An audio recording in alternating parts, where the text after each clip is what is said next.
कोंडापुर गांव में गोपाल नाम का एक धनवान व्यक्ति रहता था। लड़का न होने के कारण बेटी का विवाह अपनी संपत्ति की देखरेख करने के लिए भूषण नाम के व्यक्ति से करवाकर उसे घर जमाई बना लिया था।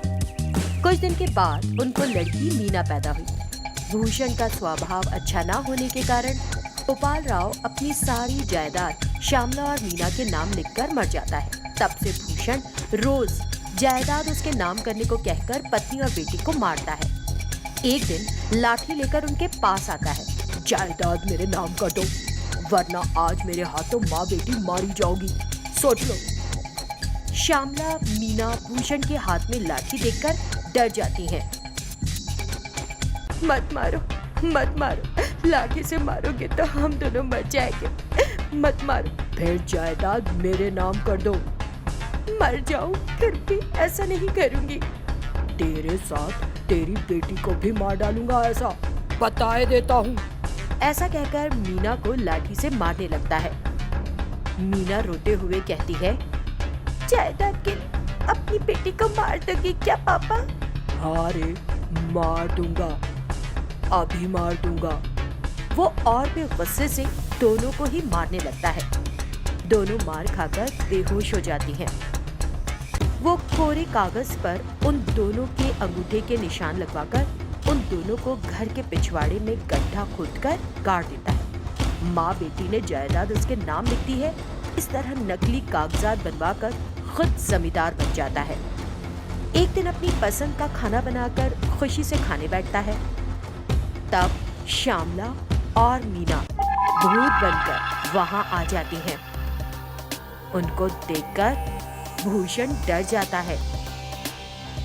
अरे ये तेरे खाने की चीज नहीं है, ये तो आदमियों के खाने की चीज है। तू तो पैसे वाला है। धनवान को क्या खाना चाहिए ये मैं बताती हूँ पापा। ऐसा कहते ही टेबल पर रखी सब चीजें गायब हो जाती हैं और वहाँ एक प्लेट में भरकर सोने के सिक्के प्रकट हो जाते हैं।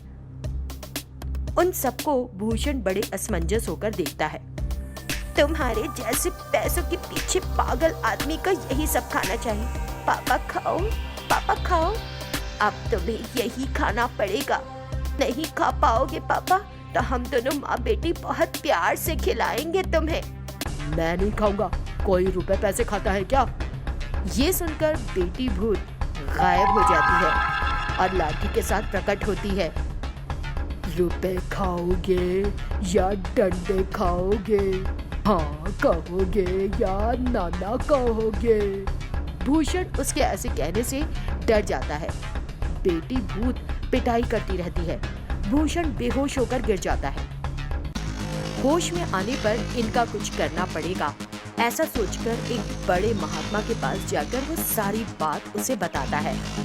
महात्मा पूजा पाठ करके दोनों को प्लास्टिक की बोतल में बंद करके बोतलों को बहती नदी में फेंक देता है। बोतल में बंद भूत नदी में बहते हुए एक गांव मणिपुर गांव में पहुंच जाते हैं। वहां नदी के पास एक पत्थर पर वीरैया नाम का आदमी उदासी से बैठा है। वीरैया के पास भूत वाली बोतलें आती हैं। वो बोतलें पकड़कर देखता है, उसे अंदर कोई चमकती सी चीज दिखाई देती है। वो बोतल का ढक्कन खोलता है। दोनों भूत खुशी से बाहर आती हैं। बंधन से निकालने के लिए खूब खुशी हुई है बाबू। तुम्हारी खुशी से मुझे क्या, वैसे ही माली रूप से परेशान हूँ। अगर मेरी कुछ सहायता करना चाहती हो तो धन सोना ऐसा कुछ दे दो। वीरैया ने कहा। बिना कुछ कहे दोनों भूत गायब होकर थोड़ी ही देर में सोना और रुपए के साथ प्रकट होती है। उसको वीरैया को देखकर तुरंत गायब हो जाती है। भूषण के पास प्रकट होती है। भूषण फिर से बीवी और बच्ची को देखकर डर जाता है। भूत बनी माँ और बेटी भूषण की खूब पिटाई करके उसे जिस जगह गाड़ा था जीते जी वहीं बगल में गड्ढे में गाड़ देती हैं। इस तरह दोनों भूतों की आत्मा को शांति मिलती है और फिर वो हवा में गायब हो जाती है। माणिकपुर गांव में शंकर नाम का एक गरीब आदमी रहता है। वो रोज गांव के तालाब से मछली पकड़कर बेचता है। उन रुपयों से अपनी पत्नी पार्वती और बेटी चांदनी का पालन पोषण करता है। एक दिन वो तालाब में मछली पकड़ रहा होता है। तभी भूपति नाम का व्यक्ति कार में शंकर के पास आता है। बोलिए बाबूजी, आपको क्या चाहिए? मुझे रोज 5-6 किलो मछली चाहिए। तुम पकड़ कर दोगे? रोज 5-6 किलो मछली चाहिए? सुनकर शंकर खुश हो जाता है। जरूर दूंगा साहब। फिर अभी ही पकड़ कर दो, रोज का पैसा रोज ही दे दूंगा। आप कार में बैठिए साहब, अभी पकड़ कर लाता हूँ। भूपति अपनी कार के पास खड़े होकर चारों तरफ देख रहा होता है। तब तक शंकर 5-6 किलो मछलियाँ पकड़ कर ले आया। भूपति रुपए देकर चला गया। उन रुपयों को लेकर शंकर खुशी खुशी घर पहुँचता है। पत्नी को बुलाकर पैसे देता है। इतने रुपए देखकर पार्वती खुश होते हुए कहती है, इतने रुपए कहाँ से मिले? एक बड़े साहब कार में तालाब के पास आए थे।